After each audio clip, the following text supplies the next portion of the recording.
Училиштата од општина Тетово во новата учебна година ќе ги примат само учениците од прво до трето оделение.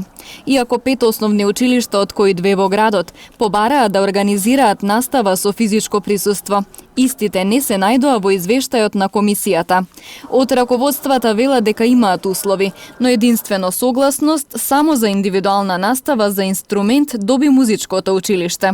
Министерката за образование и наука Мила Царовска при денешната посета на Тетово рече дека комисијата ги разгледувала сите барања поединечно. Не одлучувам ниту јас, ниту градоначалничката, има комисија која што е експертска, со представници тројца внатре кои што велат има преголем број на ученици и нема услови. Ако рекле тие така, да го почитуваме тоа, затоа што тие знаат подобро од сите нас. Велам, едно се желбите овој пат, друго се реалните можности и јавното здравје на населението пред се.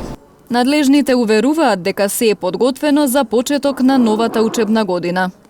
Сите сме свесни дека ова е чувствителен период, значи школски години кои не личат на други школски години. Успеавме исто така да видиме дека школото, училиштето е подготвено за настава од прво до трето оделение, додека другиот дел нормално дека ќе оди со онлайн платформа. Сакам да кажам дека ние ќе мораме сите да бидеме солидарни со разбирање во текот на целиот овој процес. Сметам дека ќе успееме во наредниот период да воспоставиме постојана пракса и користење на електронските алатки во сите училишта во државата и во Тетово. Предизвици секако дека ќе постојат, да не заборавиме дека за еден месец навистина голем број на наставници се обучија, тие добија информации на кој начин да користат и платформата и Teams, ги организираа своите деца и тоа е еден чекор плюс кон дигитализација на образованието.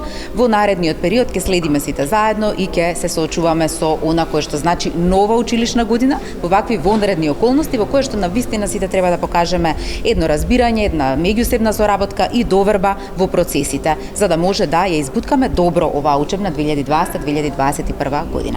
За приклучување на националната платформа за онлайн учење, ученикот потребно е да поседува компјутер со соодветна конфигурација, да има камера, звучници и микрофон, како интернет приклучок.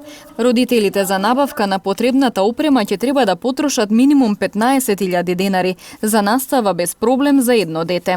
Според направените анкети во Тетовската општина, 20% од учениците немаат соодветни услови да следат настава на далечина, а посебно со проблеми се соочуваат родителите кои имаат повеќе деца. Според министерката Царовска, тие часовите ќе ги следат преку телевизиските екрани на 3 национални канали.